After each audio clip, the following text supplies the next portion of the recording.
নমস্কার, Orpheus মুখোটির official YouTube চ্যানেলে আপনাকে স্বাগতম। আজকের গল্প অরফিয়াস মুখোটি রচিত, রহস্য আর রোমাঞ্চে ভরপুর। আমাদের নিবেদন, সিরিয়াল কিলার। যারা এখনও আমাদের ইউটিউব চ্যানেলটি সাবস্ক্রাইব করেননি, তারা সাবস্ক্রাইব বাটনটি টিপে চ্যানেলটি সাবস্ক্রাইব করুন আর বেল আইকন টিপে নোটিফিকেশান অন করুন।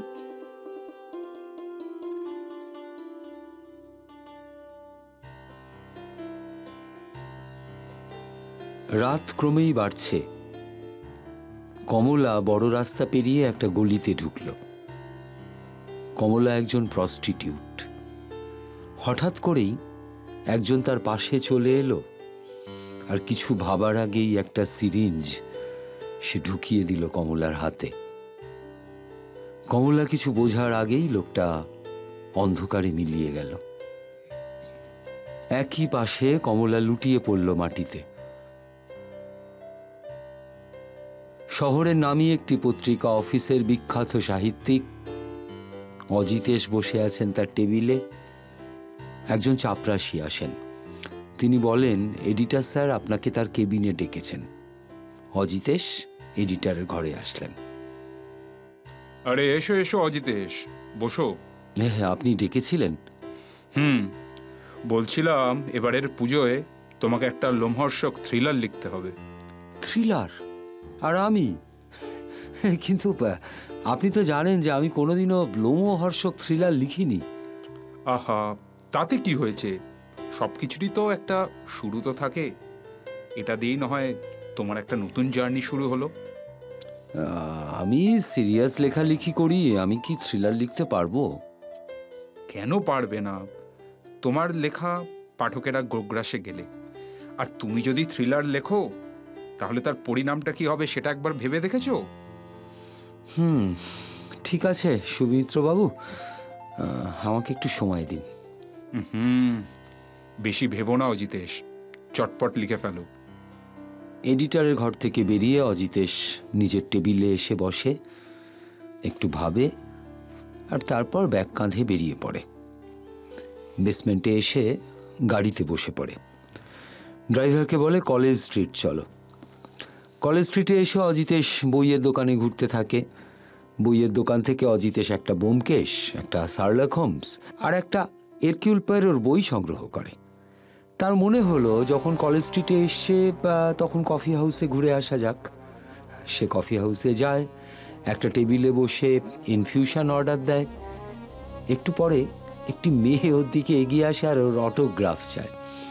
অজিতেশ অটোগ্রাফ দেয় আর ইনফিউশন শেষ করে উঠে পড়ে। অজিতেশ বাড়ি ফিরে আসে। সুষমা দরজা খোলায় অজিতেশ নিজের ঘরে ঢুকে পড়ে। ব্যাগ থেকে বইগুলো বের করে বিছানার ওপর রাখে। সুষমা ঘরে এসে বইগুলো দেখে একটা বই হাতে তুলে নেয়। কি ব্যাপার, হঠাৎ ডিটেকটিভের বই? হ্যাঁ, অফিসের চাপ।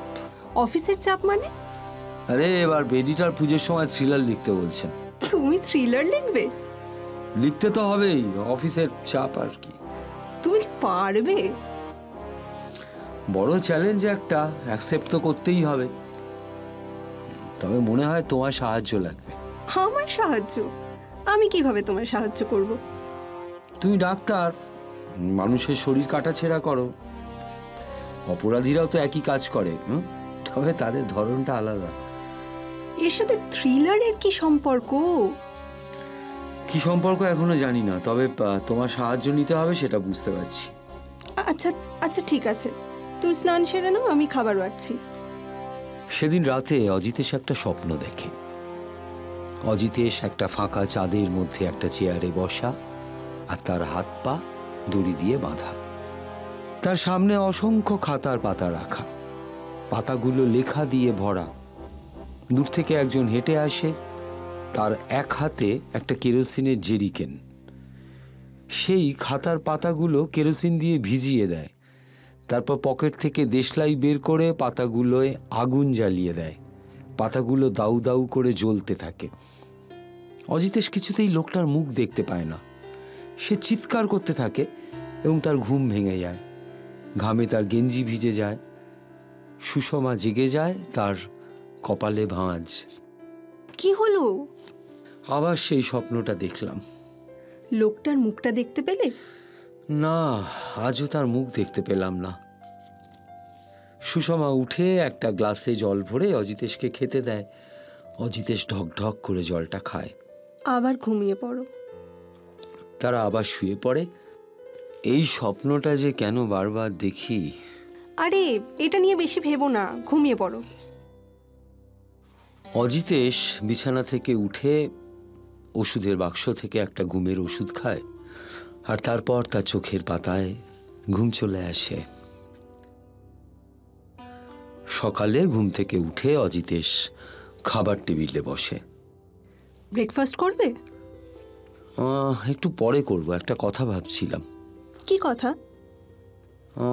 কয়েকটা দিন ছুটি নেব ভাবছি। ছুটি এই সময়? আরে লেখাটা লিখতে হবে না, একটু নিরিবিলিতে লিখতে চাইছিলাম। বাইরে কোথাও যেতে চাও? না না, কলকাতায় থাকবো। ওকে, বেস্ট অফ লাক। অজিতেশ ঘরে এসে কাপবোর্ড থেকে একটা খাতা বের করে, হাতে পেন নিয়ে একটা লাইন লিখে আবার কেটে দেয়। বিছানায় শুয়ে বুকে বালিশ দিয়ে লেখার চেষ্টা করে, কিন্তু সে লিখতে পারে না। বিছানা থেকে উঠে ইজি চেয়ারে বসে দোল খেতে খেতে বারবার চেষ্টা করে। এমন সময় সুষমা আসে। আমি হসপিটাল যাচ্ছি গাড়িটা নিয়ে। হসপিটালে পৌঁছে গাড়িটা বাড়িতে পাঠিয়ে দেব। সুষমা বেরিয়ে যায়। অজিতেশ জামা কাপড় খুলে বাথরুমে ঢুকে শাওয়ার চালিয়ে কলের তলায় দাঁড়ায়। স্নান সেরে আবার লেখার চেষ্টা করে, কিন্তু কিছুতেই লিখে উঠতে পারে না। তার ঘুম পাওয়াতে সে ঘুমিয়ে পড়ে। সারাদিন সে আর কিছুই লিখে উঠতে পারে না। সন্ধেবেলায় সুষমা ফিরে আসে, জানতে চায় লেখা এগোলো কিনা। অজিতেশ বলে সে সারাদিন কিচ্ছু লিখে উঠতে পারেনি।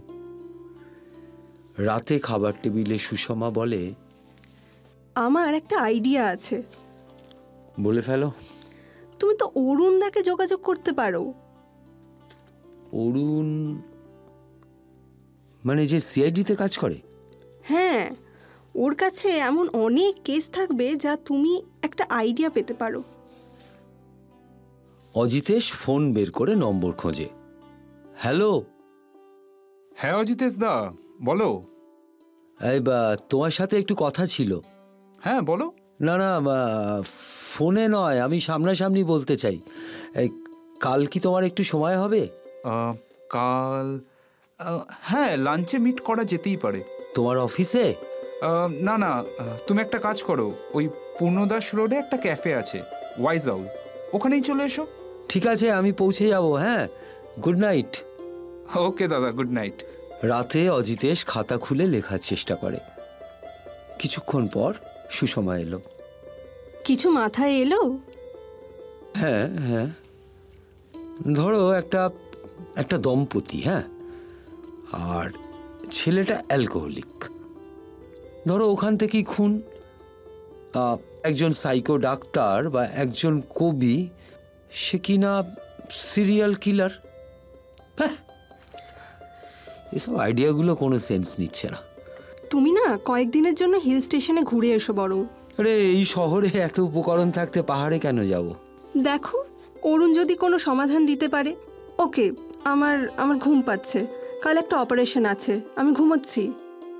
অজিতেশ লিখতে থাকে। পরের দিন অজিতেশের ঘুম ভাঙতে দেরি হয়। সুষমা হাসপাতালে বেরিয়ে গেছে। অজিতেশ গাছেতে জল দিয়ে নিজে স্নান সেরে গাড়িতে চেপে বেরিয়ে পড়ে। তার আসতে বেশি সময় লাগে না, সহজেই রাস্তা খুঁজে পায়। একটা টেবিলে বসে একটা আমেরিকানো অর্ডার করে। একটু পরে অরুণ আসে। হ্যালো অজিতেশ দা। আরে কেমন আছো? অনেক দিন বাদে তোমায় দেখছি। আমি ভালো আছি গো। তুমি কি খাবে, চা না কফি? না না, লাঞ্চ করো বরং। না না না, আমি এক কাপ চাই খাবো। অরুণ, একটা সমস্যায় পড়েছি। সমস্যা? কি ধরনের সমস্যা? হ্যাঁ, তুমি কি কখনো আমার লেখা পড়েছো? সত্যি কথা বলতে এখনো পড়া হয়নি গো। আচ্ছা, মানে দেখো, আমি তো সাধারণত সিরিয়াস লেখালেখি করি, কিন্তু এবার পুজোয় না আমাকে আমার এডিটর একটা থ্রিলার লিখতে বলেছেন। বেশ তো, তা এতে সমস্যা কোথায়? আরে আমি তো এর আগে কোনোদিন থ্রিলার লিখিনি। বুঝেছি, তার মানে তুমি আমার থেকে একটা ইন্টারেস্টিং কেস জানতে চাইছো, কি তাই তো? থ্রিলারটা তো আমার জানার না, না সেটাই তো মূল সমস্যা। বেশ, আমি কিছু ইন্টারেস্টিং কেসের কথা বলবো, কিন্তু তাতে যে তোমার খুব একটা সুবিধা হবে বলে তো আমার মনে হয় না। তবে তুমি যদি লাইফে নিজে থেকে কিছু এক্সপিরিয়েন্স করো, আই থিঙ্ক সেটা তোমার জন্য বেটার। যেমন ধরো রাতের কলকাতা, ডক অঞ্চল বা পতিতাপল্লী, এগুলোতে তো হামেশাই ক্রাইম হচ্ছে, তবে সেটা তোমার পক্ষে প্রত্যক্ষ করা সম্ভব নয়। ঠিক আছে, আমি ভেবে দেখছি তোমাকে কিভাবে সাহায্য করা যায়। অজিতেশ তার সাথে কথা বলে বাড়িতে ফিরে আসে। সেদিন আবার তাদের ল্যান্ডলাইনটা খারাপ হয়ে গিয়েছিল। বিকেলের দিকে একজন এসে সেটা সারিয়ে দিয়েও যায়। রাতে অনেক দেরি করে সুষমা আসে। অজিতেশ অরুণের সাথে হওয়া কথোপকথন সুষমাকে জানায়। সকালে সুষমা অফিস চলে যায়। সকাল থেকে আকাশটা মেঘলা, একটু পরেই বৃষ্টি নামবে। অজিতেশ ব্যালকনিতে এসে দাঁড়ায়। বাগানের গাছগুলো মহা আনন্দে ভিজছে। একটা কাক ব্যালকনিতে এসে বসে। কাকটা পুরোপুরি ভিজে গেছে। অজিতেশ আজও কিছু লিখতে পারেনি। স্নান সেরে অজিতেশ লাঞ্চ করে বেরিয়ে পড়ে। ড্রাইভারকে বলে নর্থ কলকাতা যাব। অজিতেশ জানে সে একটা অ্যাডভেঞ্চার করতে যাচ্ছে। নিজের প্রতিষ্ঠা, পরিচয়, এই সব কিছুকে বাজি রাখতে চলেছে। সে সোনাগাছিতে এসে ড্রাইভারকে বলে, তুমি যাও, আমি ফোন করলে এখানটায় চলে আসো। গাড়ি থেকে নেমে অজিতেশ হাঁটতে থাকে। মেয়েরা রং মেখে দাঁড়িয়ে আছে। অজিতেশকে কেউ কেউ হাত ধরে ডাকে। অজিতেশ একটা মেয়েকে দেখে। সে রং মাখেনি, 30-এর গোড়ায় বয়স। অজিতেশ মেয়েটার সামনে যেতে মেয়েটা ইশারায় তাকে একটা ঘরে নিয়ে যায়। অজিতেশ তাকে জিজ্ঞেস করে তার নাম কি। মেয়েটি বলে, কমলা। দেখো কমলা, আমি ঠিক এখানে সবাই যা করতে আসে তা করতে আসিনি। এই কথার মানে বুঝলাম না বাবু। হ্যাঁ, আমি একজন লেখক, গল্প লিখি। আমি তোমার গল্প লিখতে চাইলে তুমি তোমার কথা আমাকে বলবে। আমার কথা? হ্যাঁ, এই জন্যে আমি তোমাকে টাকা দেব। তা কত টাকা? তুমি বলো। 10,000। ঠিক আছে। আমি গল্প বলবো, কিন্তু এইখানে নয়, অন্য কোথাও। এখানে কথা বলা বারণ। ঠিক আছে ঠিক আছে ঠিক আছে, তুমি এই নাও আমার কার্ড। হ্যাঁ, এতে আমার নম্বর আছে। তুমি ফোন করে তোমার পছন্দের জায়গাটা বলে দিও, আমি চলে আসব। অজিতেশ ওয়ালেট থেকে 5,000 টাকা বের করে কমলার হাতে দিয়ে বলে, এটা অ্যাডভান্স, বাকিটা গল্প শোনবার পরে দেবো। কমলা অবাক হয়। অজিতেশ ঘর থেকে বেরিয়ে যায়। অজিতেশকে যে কেউ ফলো করছিল, অজিতেশ সেটা বুঝতে পেরে দ্রুত হাঁটতে থাকে। দূরে তার গাড়ি দাঁড়িয়ে আছে। একটু পরে যে ফলো করছিল সে সামনে আসে। অজিতেশকে একটা ছুরি দেখিয়ে বলে, ভদ্রলোকের এত শখ, মাল ছাড়, নইলে। অজিতেশ কিছু বলতে যাবে, তার আগেই অজিতেশের ড্রাইভার মনা একটা লোহার রড দিয়ে লোকটার মাথায় মারে। লোকটা পড়ে যায়। মনা অজিতেশের হাত ধরে টানে। ওরা গাড়িতে উঠে চলে যায়। থ্যাংক ইউ মনা, থ্যাংক ইউ। তুমি না থাকলে। আরে স্যার, থ্যাংক ইউ কেন? এটা তো আমার দায়িত্ব। তবে কিছু মনে না করলে একটা কথা বলবো? হ্যাঁ, বলো বলো। এই জায়গাটা না খুব একটা ভালো নয়। এখানে সাধারণত ভদ্রলোকেরা আসে না। বুঝেছি। তবে না, তুমি এখানে আসার বিষয়টা আবার ম্যাডামকে জানিও না। না না বাবু, আপনি নিশ্চিন্তে থাকতে পারেন, আমি ম্যাডামকে কিচ্ছু বলবো না। রাতে সুষমা আসে। অজিতেশ নিজের ঘরে সব অন্ধকার করে ঘুমোচ্ছে। সুষমা এসে আলো জ্বালিয়ে বলে, কি গো, শরীর খারাপ? আরে না না, মাথাটা খারাপ হয়ে যাচ্ছে গো। ছাড়ো না, অকারণে স্ট্রেস নিচ্ছ কেন? থ্রিলারটা আমি লিখেই ছাড়বো। সেই গো সেই, আমার তোমার এই এক গুয়েমি না কোনোদিনও পছন্দ নয়। আমি আর অতীতে ফিরে যেতে চাই না। বিনয়কে এখনো ভুলতে পারো না, তাই না? বিনয়কে না ভুলতে পারলে তোমার সঙ্গে এতদিন সংসার করতে পারতাম? হ্যাঁ আমি জানি, ছাড়ো এসব কথা। ডিনার করবে তো? তুমি যাও, আমি আসছি। কমলার ঘরে সেই লোকটা আসে যে অজিতেশকে ছুরি মেরেছিল। এই, ওই ভদ্রলোকটা তোর সাথে শুয়েছিল? সেটা আমি তোকে বলবো কেন? বলতে তোকে হবেই। হাতটা ছাড় লালু, লাগছে। লালু কমলার হাত ছেড়ে দেয়। লোকটা ভদ্র, সে কিছুই করেনি, কিন্তু তোর কেন এত ফাটছে বলতো লালু? ভালো, লোকটা আমায় মেরেছে। আমার এসব আর কিচ্ছু ভালো লাগছে না। চল কমলা, আমরা এখান থেকে পালিয়ে যাই। সেই তো আমার গতর বেচেই খাবি, নিজের তো 2 পয়সার মুরদও নেই। লালু কাঠের পায়ায় একটা লাথি মারে, ব্যথায় তার মুখ বিকৃত হয়ে যায়। সে ঘর থেকে বেরিয়ে যায়। অজিতেশ খাতা বের করে লিখতে বসে। 2-4 লাইন লেখার পর তার ফোন বাজে। অজিতেশ হ্যালো বললে ওপার থেকে কমলার আওয়াজ ভেসে আসে। কাল বিকেল 6টায় আসতে পারবেন?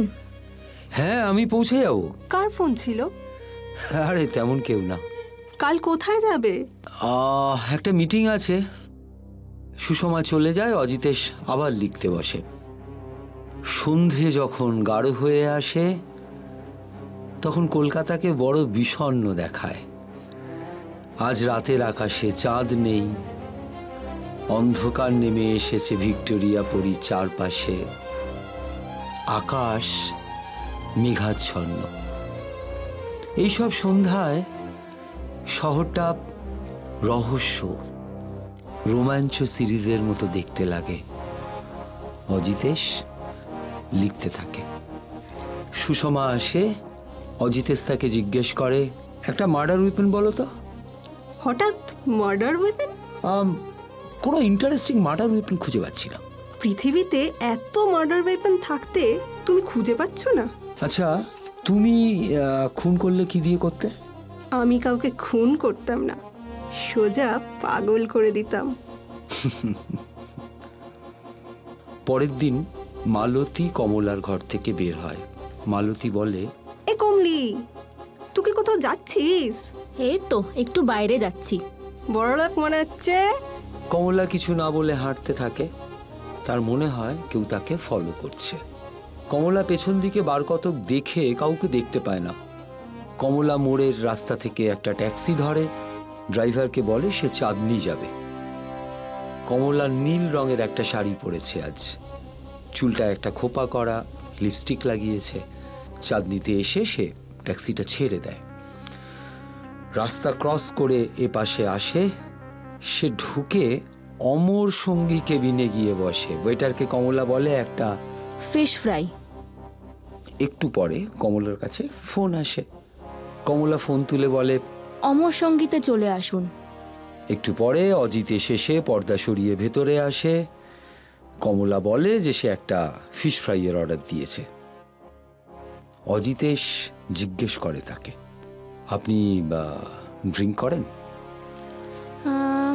হ্যাঁ খেতে পারি। কি মদ খাবেন? হুইস্কি। অজিতেশ বেয়ারাকে ডেকে বলে একটা 60 ml বিপি আর সোডা। তা আপনি খাবেন না? আমি মদ খাই না। বেয়ারা মদ নিয়ে আসে, কমলা চুমুক দেয়। বেয়ারা একটু পরে ফিশ ফ্রাই দিয়ে যায়। বলুন কি জানতে চান? একদম প্রথম থেকে শুরু করুন। তা আমার বাড়ি জলপাইগুড়িতে। আমরা 4 বোন। বাবার একটা ছোট্ট চায়ের দোকান ছিল। আমরা 3 বোন সেখানে কাজ করতাম। আমি সবচেয়ে বড় ছিলাম বোনেদের মধ্যে। মাঝ কৈশোরের যৌবন শুরু হলো। আমাদের শহরটা না ছিমছাম, বেশি ঝামেলা ছিল না। একদিন শহর থেকে ঘুরতে এলো তারক। বাবার চায়ের দোকানে সে আড্ডা দিতে আসতো। আমার সাথে একটু একটু করে তার ভাব জমে। তারপর একদিন সে আমাকে বলল আমরা বিয়ে করব। একটা মন্দিরে বিয়ে করে সে আমাকে নিয়ে এলো কলকাতায়। তারপর কয়েকদিন আমাকে ভোগ করে বিক্রি করে দিল এখানে। সেই থেকেই আমি এখানে আছি। তারপর আর তারকের খোঁজ করেননি? তার সাথে আর দেখা হয়নি, তবে শুনেছি সে এখন প্রমোটারি করে অনেক পয়সা করেছে, সন্তোষপুরে থাকে। অজিতেশ কমলাকে বাকি টাকা দেয়, তারপর একটা ওলা ট্যাক্সি বুক করে দেয়। কমলা চলে যায়। অজিতেশ বাড়ি ফিরে এসে ফ্রেশ হয়, তারপর লিখতে শুরু করে। একটু পরে সুষমাও আসে। কি লিখছো দেখি? হ্যাঁ, গল্পের শুরুটা পেয়ে গেছি। আচ্ছা, তুমি লেখো, আমি ফ্রেশ হয়ে আসছি। পরের দিন সকালে অজিতেশ গাড়ি বের করে ড্রাইভারকে বলে সন্তোষপুর যাবে। একটা চায়ের দোকানে যায়, সেখানে গিয়ে জিজ্ঞেস করে তারকের ব্যাপারে। কেউ কিছু বলতে পারে না। একটা সিগারেটের দোকানে এসে তারকের সম্পর্কে জানতে চায়। দোকানদার কিছু বলতে পারে না। অজিতেশ প্রায় হাল ছেড়ে দিয়েছিল, কিন্তু তখনই একটা ছেলে এগিয়ে আসে। ও দাদা, কি তারকদাকে খুঁজছেন? হ্যাঁ, আপনি চেনেন তাকে? হ্যাঁ, খুব ভালো করে চিনি। আরে তারকদার অফিসে তো আমার ছোট ভাই কাজ করে। এই ওনার বাড়ির অ্যাড্রেস জানেন আপনি? আরে জানবো না কেন। ওই লেকের রাস্তা দিয়ে সোজা এলে একটা মাঠ পড়ে, ওই মাঠের বাদিকে শীতলা অ্যাপার্টমেন্ট আছে। ওই অ্যাপার্টমেন্টেরই সেকেন্ড ফ্লোরটা পুরোটাই তারকদার। আচ্ছা আচ্ছা, আপনাকে অসংখ্য ধন্যবাদ। Mention not. অজিতেশ হাঁটতে থাকে। হাঁটতে হাঁটতে শীতলা অ্যাপার্টমেন্টের সামনে আসে। বিল্ডিংয়ের সেকেন্ড ফ্লোরে চলে এসে দরজার সামনে লেখা তারক দাস। অজিতেশ বেল বাজায়। একটা ছেলে দরজা খোলে। এই তারকবাবু আছেন? ছেলেটা তারকদাকে খবর দেয়। অজিতেশ ঘরে ঢোকে। তারক তখন তার পার্টনার অনুপের সঙ্গে কথা বলছিল। হ্যাঁ বলুন। হ্যাঁ, আমি অজিতেশ মিশ্র, স্বদেশ পত্রিকায় চাকরি করি। আমি একজন সাহিত্যিক। ও, আপনি কি ওই লেক টেরাসের নতুন ফ্ল্যাটটার ব্যাপারে কথা বলতে এসেছেন? না না, আমি আসলে একটা উপন্যাস লিখছি, সেই ব্যাপারে কথা বলতে এসেছি। উপন্যাস? উপন্যাস লেখাতে আমি আপনাকে কিভাবে হেল্প করব? আসলে আমি একজনের জীবন নিয়ে একটা গল্প লিখতে চলেছি, আর তাকে হয়তো আপনি চেনেন। স্ট্রেঞ্জ, আমি চিনি। কে বলুন তো? কমলা। তারকের চোখ ছানা পড়ার মতো হয়ে যায়। সে নিজেকে সামলে নেয়। কোন কমলা? কমলা সোনাগাছিতে থাকে। আরে আপনার কি মাথা খারাপ নাকি মশাই? নাকি সকাল সকালই ট্রেনে চলে এসেছেন? এই নামে আমি কাউকে চিনি না। এই আপনি এবার আসুন তো, আসুন আসুন। অজিতেশ একটু ইতস্তত করে। নমস্কার। অজিতেশ উঠে দাঁড়ায়, আস্তে আস্তে বাড়িটা থেকে বেরিয়ে আসে। আর বেরিয়ে যেতেই তারক পাশের ঘরে যায়, একটা ফোন করে। হ্যাঁ বলো তারকদা। এই লালু, কমলার সাথে এর মধ্যে কেউ দেখা করতে এসেছিল? হ্যাঁ, দাঁড়াও দাঁড়াও, হ্যাঁ একটা ভদ্রলোক এসেছিল। এই শোন, কমলাকে একটু নজরে নজরে রাখিস। তারক ফোনটা কেটে দেয়। লালু বাজারে ছিল, হন্তদন্ত হয়ে কমলার ঘরে যায়। দরজা বন্ধ ছিল। সে দরজা ধাক্কাতে একটু পরে কমলা দরজা খুলে দেয়। লালু পাগলের মতো তার ঘরে ঢুকে একটা ছুরি বের করে কমলার গলায় ধরে। এই এই ভদ্রলোকটা কে রে? তোর সাথে ওর কি সম্পর্ক বল? লালু, ছুরিটা সরা, গলা কেটে যাবে। তুই আগে আমার কথার উত্তর দে। বাবুর মোরদাঙ্গি জেগেছে। ফুটো মস্তান কোথাকার, বলবো না, যা করার কর। লালু ছুরিটা সরিয়ে নেয়। দেখ দেখ কমলা, তুই যা করছিস সেটা কিন্তু ভালো করছিস না। আমার জীবন আমি যার তার সাথে মিশবো, তুই দালানি করার কে রে? যা নিজের চরকায় তেল দে গিয়ে। লালু যেভাবে এসেছিল সেইভাবে ঘর থেকে বেরিয়ে যায়। লালু বেরিয়ে যাওয়ার পর কমলা অজিতেশকে ফোন করে। হ্যালো, একটু আসতে পারবেন প্লিজ? আর্জেন্ট কথা ছিল। এখন? হ্যাঁ, 1 ঘন্টার মতো আসুন। আমি বাজারের মোড়ের চায়ের দোকানটা ওখানে থাকবো। হ্যাঁ, আসছি। কমলা ফোনটা কেটে দেয়। অজিতেশ সুষমাকে বলে একটা আর্জেন্ট কাজ আছে, একটু বেরোতে হবে। সুষমা বলে মোনাকে তো ছুটি দিয়ে দিলাম। অজিতেশ বলে আমি ক্যাব নিয়ে নেব। অজিতেশ রেডি হয়, তারপর ক্যাব আসে, অজিতেশ বেরিয়ে পড়ে। কমলা নির্জন একটা গলি দিয়ে হাঁটছে। হঠাৎ পথেই কেউ একজন ওর পাশে চলে এলো, একটা সিরিঞ্জ ঢুকিয়ে দিল হাতে। কমলা কিছু বোঝার আগেই লোকটা অন্ধকারে মিলিয়ে গেল। কমলা মাটিতে লুটিয়ে পড়ল। অজিতেশ চায়ের দোকানে অনেকক্ষণ অপেক্ষা করলো, তারপর কমলাকে ফোন করলো। কমলার ফোন বেজেই চলল। অজিতেশ অনেকক্ষণ অপেক্ষা করে একটা ক্যাব বুক করে বাড়ি ফিরে আসলো। নিজের চাবি দিয়ে দরজা খুলে ঘরে ঢুকে নিজের ঘরে চলে গেল। ওয়াশরুমে গিয়ে নিজে চোখে মুখে জলের ঝাপটা দিল। কমলার লাশ দেখে একজন পরিচিত খবর দেয় মাসিকে। লালু ছুটে আসে ঘটনাস্থলে। একটু পরে পুলিশ আসে, কমলার বডি মর্গে নিয়ে যাওয়া হয়। লালু কাঁদতে কাঁদতে তারককে ফোন করে। তারকদা, কমলা ফিনিশ। এক্ষুনি তুই লেকের সামনের চায়ের দোকানটায়, ঠিক আছে? আর শোন, খবরদার কিন্তু বাড়িতে আসবি না। তারক ফোনটা কেটে দেয়। অজিতেশ ছটফট করছে। লেখাটা কিছু দূর গিয়ে আটকে গেছে, সে লিখতে পারছে না। অজিতেশ টেবিল থেকে উঠে জামা কাপড় পাল্টে নেয়। সুষমার আজকে ছুটি, ও অঘোরে ঘুমোচ্ছে। অজিতেশ বাড়ি থেকে বেরিয়ে যায়। তারক চায়ের দোকানে দাঁড়িয়ে আছে। একটু পরে লালু হাঁপাতে হাঁপাতে সেখানে আসে। তারকদা, কমলা ফিনিশ। আস্তে আস্তে। তা ঘটনাটা কিভাবে ঘটলো? হ্যাঁ, রাতের দিকে ওই বাজারের কাছে একটা অন্ধকার গলিতে কমলার লাশ পাওয়া গেছে। তারকদা, আমার কি হবে গো এখন, বলো না? আরে শোন, এই টাকাটা রাখ, এখন কয়েকদিন গা ঢাকা দিয়ে থাক, ঠিক আছে? আর শোন, তোর ফোনটা আমাকে দে। তারক কয়েকটা 500 টাকার নোট লালুর হাতে গুঁজে দেয়। লালু তারকের হাতে ফোনটা দেয়। এটা আমি এখন রেখে দিচ্ছি আমার কাছে, ঠিক আছে? তোর কাছে থাকলে বিপদ বাড়তে পারে, তুই আমার থেকে পরে নিয়ে নিবি। আর শোন, ভুলেও কিন্তু আমাকে ফোন টোন একদম করবি না। কয়েকদিন পরে কল করবি, আমি সব কিছু সামলে নেব, ঠিক আছে? কিন্তু কমলাকে কে মারলো তারকদা? হ্যাঁ, আস্তে লালু, কি হচ্ছেটা কি? তুই এখন চুপচাপ এখান থেকে কেটে পড়, যা যা যা। লালু চোখ মুছতে মুছতে চলে যায়। লালু ফুটপাত ধরে হাঁটতে থাকে। হঠাৎ করে পেছন থেকে কেউ এসে তার গলা জাপটে ধরে। লালু কিছু বোঝার আগেই তার গলায় একটা সিরিঞ্জ ঢুকিয়ে দেয়।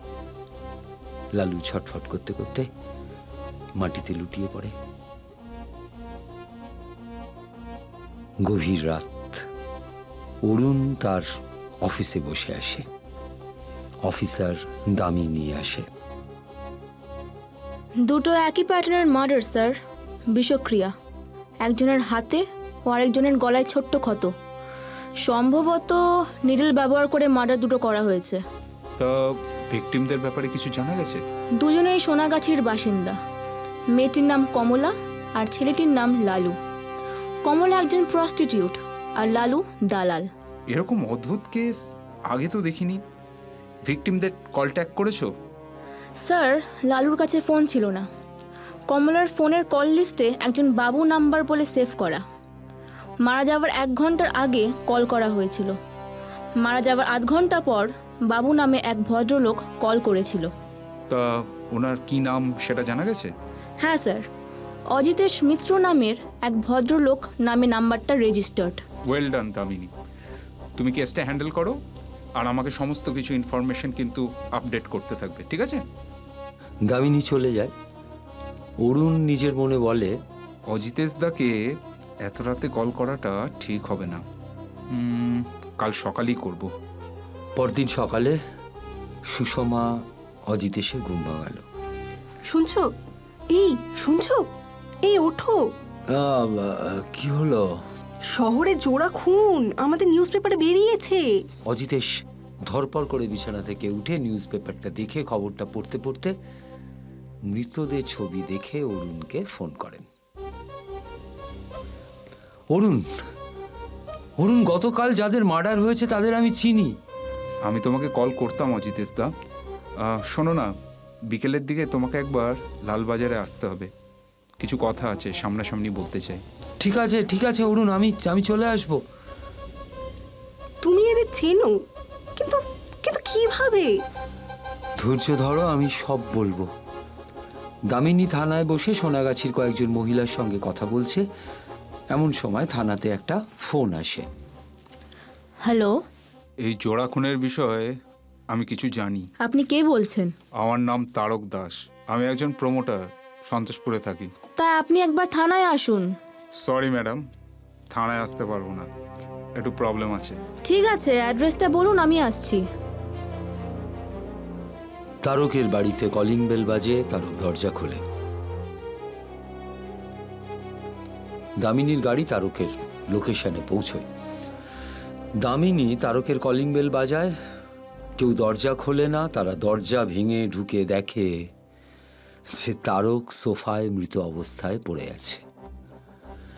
তারকের চোখ ঠিকরে বাইরে বেরিয়ে এসছে, তার হাতে একটা ক্ষত। দামিনী সঙ্গে সঙ্গে অরুণকে কল করে।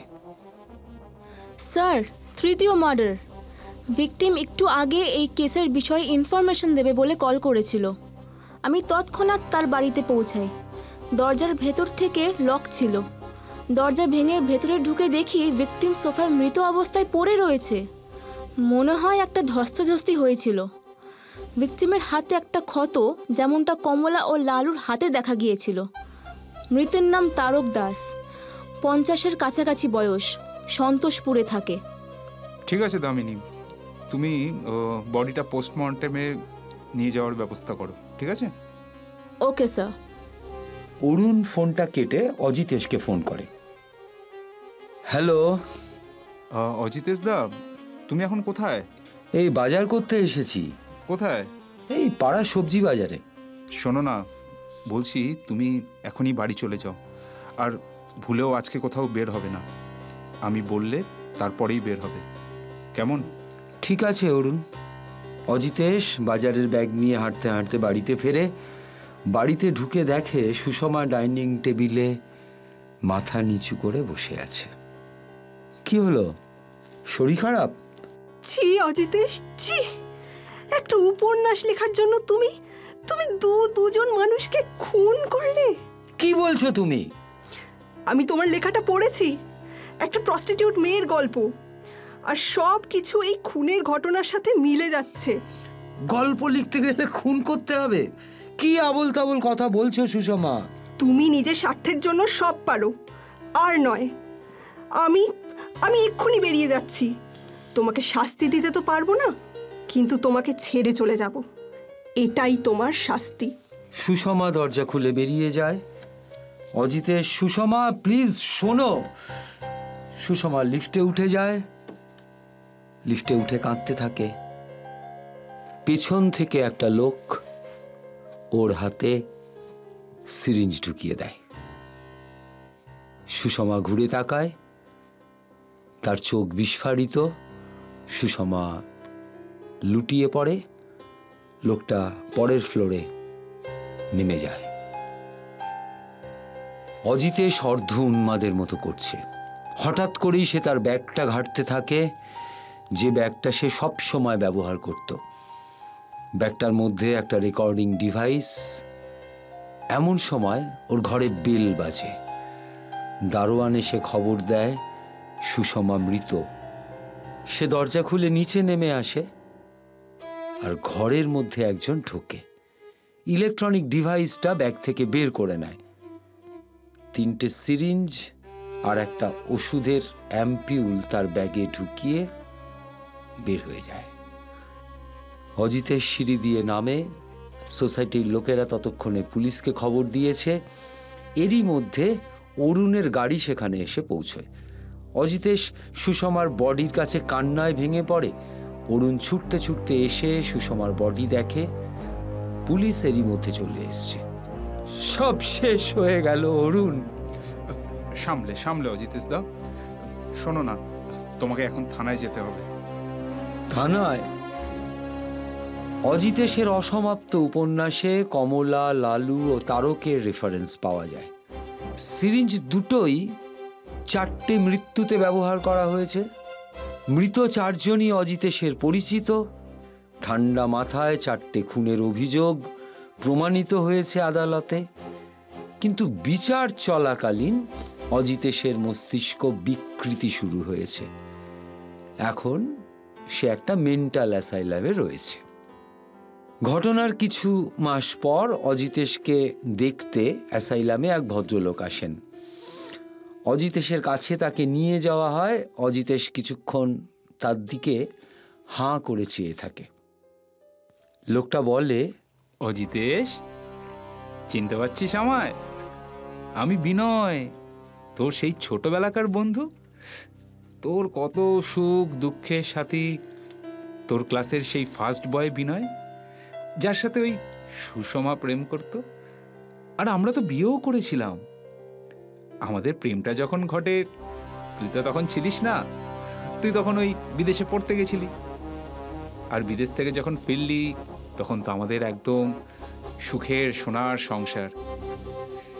কিন্তু মাঝখান থেকে তুইও প্রেমে পড়লি সুষমার। আর অজান্তে তোকেও ভালোবেসে ফেলল। তোরা দুজনে মিলে ঠিক করলি যে আমাকে রাস্তা থেকে সরিয়ে দিবি।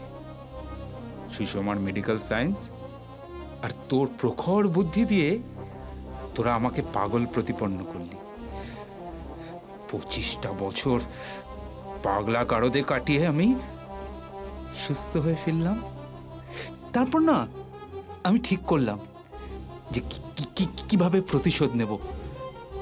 তোর ল্যান্ডলাইনে একটা যন্ত্র বসালাম, আর তোর ব্যাগে রেকর্ডিং ডিভাইসটা তোর অজান্তেই ঢুকিয়ে দিলাম। তোর সব কথাবার্তা আমি শুনতে পেতাম। আর এক এক করে 4টে খুন করে ফেললাম। তোকেও খুন করতে পারতাম, কিন্তু তাহলে তো এই খুশির মুহূর্তটা আমার জীবনে আসতো না। সুষমাকে ছটফট করে মরতে দেখে যে তৃপ্তিটা পেয়েছি, আর তোকে এই অবস্থায় দেখে যে আহ্লাদটা হচ্ছে, সেটা ভাবার নয় রে। জীবনে বাকি সময়টা তোর এইভাবেই কেটে যাবে। আমার তো যা যাবার গেছে, শেষ জীবনটা আমি আনন্দ করে কাটাবো। কারণ আমি আমার শত্রুদের যোগ্য সাজা দিতে পেরেছি। জানি তোর মাথায় এখন কিছুই ঢুকছে না। তবে বন্ধু, সাবধানে থাকিস। আমি তাহলে চলি। বিনয় হাঁটতে হাঁটতে চলে যায়। অজিতেশ সেই পথে তাকিয়ে থাকে। তার চোখ থেকে এক ফোঁটা জল নেমে আসে। সে বলে, বিনয়।